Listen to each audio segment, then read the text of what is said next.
Some sort of semi ad hoc thoughts that have been stirring in me about the problem of academic platforming and the abuse of credentials um, on a Saturday morning.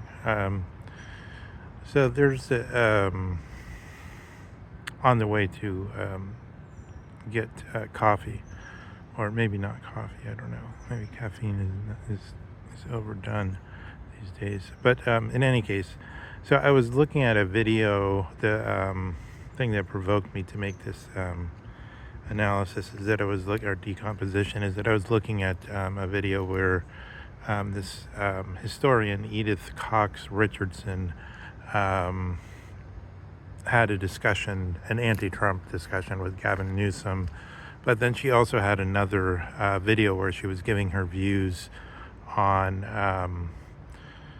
the problems of the current age, and then she, at the end, most of what she said I thought was more or less was a reasonable version. So first comment, there's no such thing as the one, as it were, civics, one American civics. There's not an esprit de corps that could simply say this is what it means to have civic spirit in America. There's a lot of text, sort of quote unquote textbook versions. Textbook versions are, by which I mean things that a third grade teacher or a seventh grade teacher, let's say a middle school teacher, could inculcate in those students that are receptive to it, and which might bear fruit in later life. Maybe high school teachers, I don't know. By the time people get to, people who go to universities, the indoctrination they get there is more like people consciously thinking this is the type of career I'm going to go into, therefore I'm more disposed towards the mainstream Constitution Society and less disposed towards the Federalist Society. If you go, I mean, that's the example I'm most familiar with just from hanging around the law school and going to these meetings and stuff and meeting these people. To see like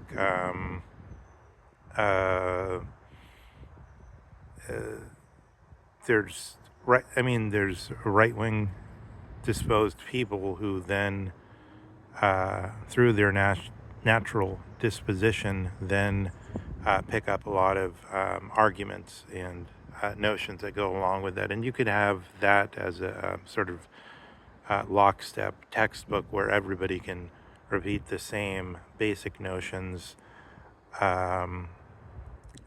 such as and arguments, so that you have something to say when an objection's brought, which doesn't really mean you understand the issue, but that there's others that say the same thing, and maybe you have some partial understanding.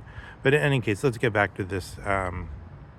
The issue at hand is that so this professor is a historian, and I think she had no training in political philosophy or in political science or in the fields that you would think would be the fields one would have if one were to give a statement about why, which she did, about why when somebody raises the issue that this country is founded as a constitutional republic, or some say as a I think it's more common to say as a representative republic, even though it's not obvious how that's arguments have to be made out of the statements of the founders, out of the Federalist and Anti-Federalist papers, out of the other statements of the founders, out of the actual documents, out of the unused documents like the Virginia Plan, out of what James Madison said, out of what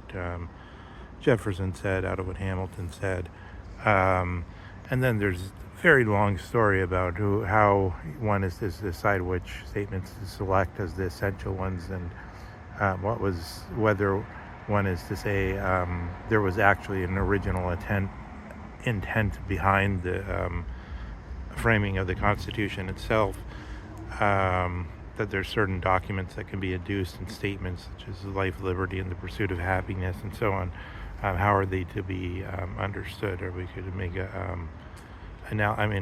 for instance, Richard Epstein says the reason we say life, liberty, and the pursuit of happiness is because the Americans were embarrassed to take up Locke's statement, which is life, liberty, and property, because of slavery. Well, is that true? I don't know. I have some skepticism over that, but he makes a case towards that. But there's all kinds of things one has to make a case of if one's going to make this kind of statement. So this woman, Edith Cox Richardson, being trained as an historian, which doesn't mean very much. I think it's just they say this person seems to be generally intelligent. Let's have her in the department. She's sociable. We like her. Let's bring her in. And in addition, she knows how to prepare documents in the way that the profession prepares documents, is how to cite, how to footnote things, how to prepare bibliography, and basically they can write papers the way the other historians write papers. That doesn't mean much. So people like that who have a general intelligence, but this may be very intelligent people in a general way, and I think she is. And that's that's particularly what I wanted to get at. So they're platformed, they have credential. It's not a credential in saying anything. It's not a credential in speaking on political matters, but at bottom, I think that doesn't really matter. What matters more is whether what usually makes a tight forensic case a good case that makes sense. Does it make sense to every member of the thinking part of the community? Whether it makes sense to everyone, I think is part of the problem. It won't make sense to the type of people that like to listen to demagogues, to listen to Alex Jones, or to Ben Shapiro, or to n number of left-wing demagogues. That's part of the problem, that we live in a demagogic media environment like no other. But putting that aside, there's a problem which isn't about demagoguery, but about the misuse of academic platforming, which is that. So what she did is I've observed it very keenly, because of course I often do the same thing myself, only she doesn't expose what she's doing, whereas I always or mostly say this is what I'm doing. She came up on a thin basis with a rationale for why democracy. I had asked Samuel Moyne this question by email at one point, and he came out with the opinion that probably it's definitively in the 1920s where the word democracy took on its sort of infinitely positive valence, and people started saying, "Oh, democracy is great," blah blah blah. So before World War II, it's interesting. Richardson assigns this to the John Birch Society and their propaganda, and says that it was part of the apparatus of racist Southern attempts to suppress the black vote. So there, I don't doubt that there's some documents that show that the John Birch Society has pushed this, but that doesn't mean that this is the crucial issue. But what I take more, that's all sort of interesting, and it's kind of like here we've reduced some facts and then presented them as though they were dispositive or decisive, which obviously they aren't. But then the thing that I thought was more deserving to be attacked, let's say, or to be challenged, was the statement that democracy and constitutional republic, or representative democracy, are part of the same genus. She used the example of saying somebody says I have a dog and somebody else says I have um, a Chihuahua, as though this was example of but as though representative republic were uh, an example of the genera of democracy, and that democracy simply meant a government that's responsive to the people and that has representatives. So I know that straightforwardly this is simply false, because um, one, there's somebody called Montesquieu who's cited in the Federalist Papers as the oracle of the separation of powers doctrine. And this is a person who's spent a lot of time thinking about the theory of the mixed regime and of the problem of the ancient problem of the procession of regimes, whereby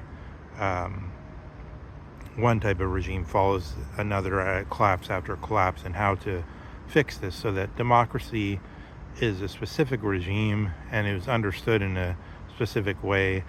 And that corresponds to, just as in England you have the upper and lower house, you have in America the Democratic House of Representatives and the aristocratic House, which is in current lingo said to a Federal Society lawyer told me, oh yeah, that's just where the high quality deliberation happens, is in the Senate. That's why you need the Senate.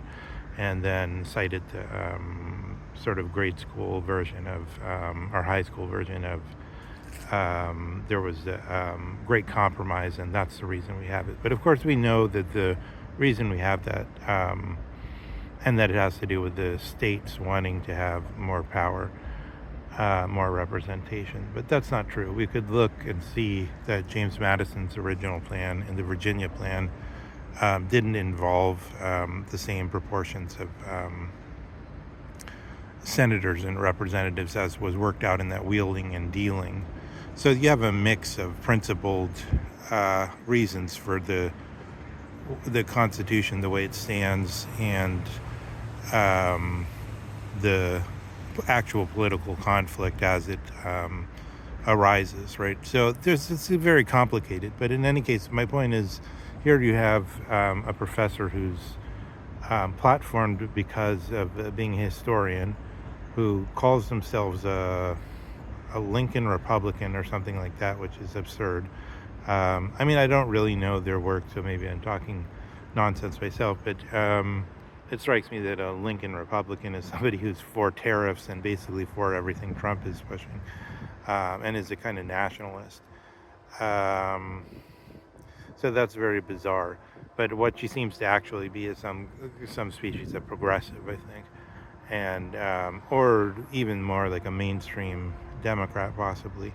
But it's hard to see, I think, in the university, as in contradistinction to in a college, in an ordinary college. In the university, where you have to have some kind of collective esprit de corps amongst the professoriate, I think the tendency is to that you have more progressives and less standard, less standard Democrats, something like that. Even though the standard Democrat view is sort of the baseline of the so-called mainstream. Also, this professor was of the older generation that had that sort of, I think of it from when I was young, thinking of the Cosby Show, the Felice Rashad sort of haughtiness, this sort of haughty, pompous manner of a woman who's probably faced real sexism, unlike like you have to dress in a certain way, people touching you in a certain way, the professor putting their hands around the waist of the young PhD has just entered the department, and other norms of actual misogyny that simply don't exist today. And then that's sort of carried over to this kind of haughty demeanor of saying, oh, I'm superior, I have this and these credentials that everybody should wish to emulate if they could. Um, I don't see that so much today. I don't know if it still exists. Like if you look at Brianna Gray or somebody like that, you see absolutely none of that. There's none of this need to sort of that you see in the people that are 70 years old, 60 years old, um, to project authority through their personal dignity. Rather, you see this turn towards it, this sort of, I've heard it expressed as a casting out a sort of veil of hidden charisma, something different. You see something, or often it has some kind of a little bit of self-irony in it. Is the attitudes that are more prevalent today, I think.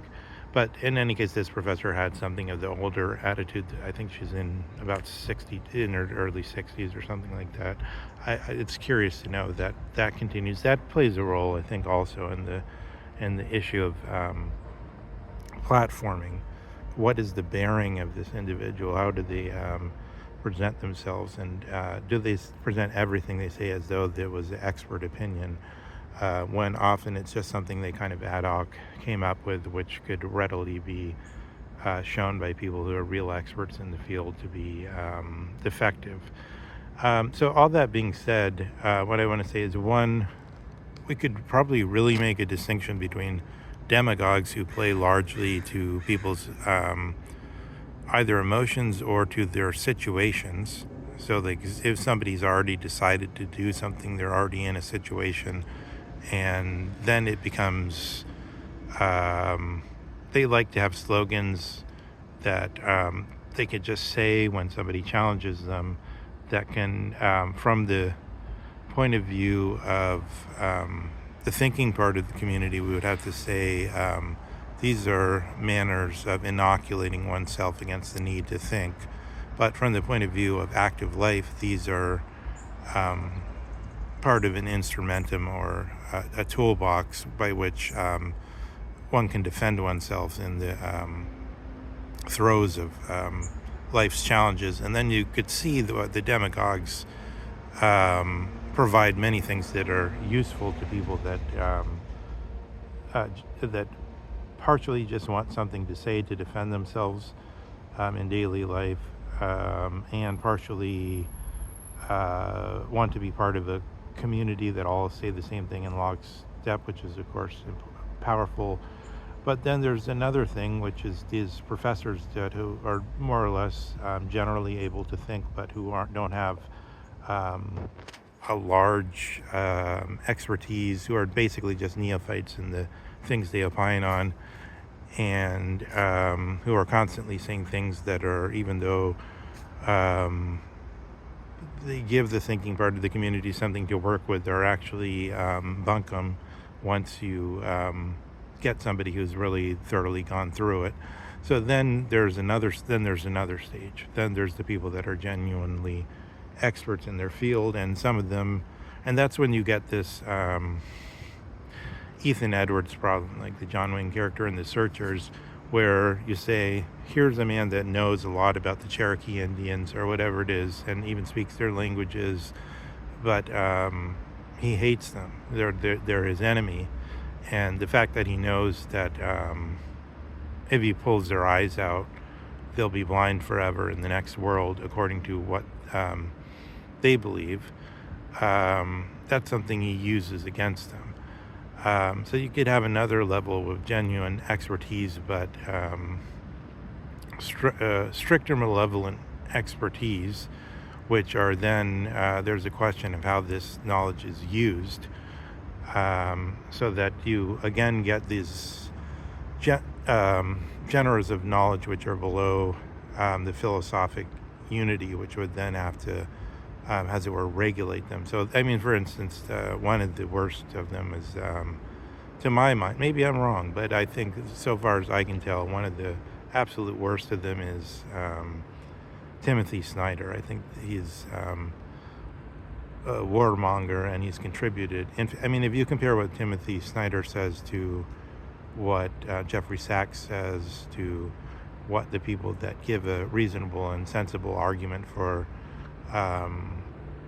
the encroachment of NATO on to the East and the hundreds of years of antipathy between the British and the Russians, between the between West and East.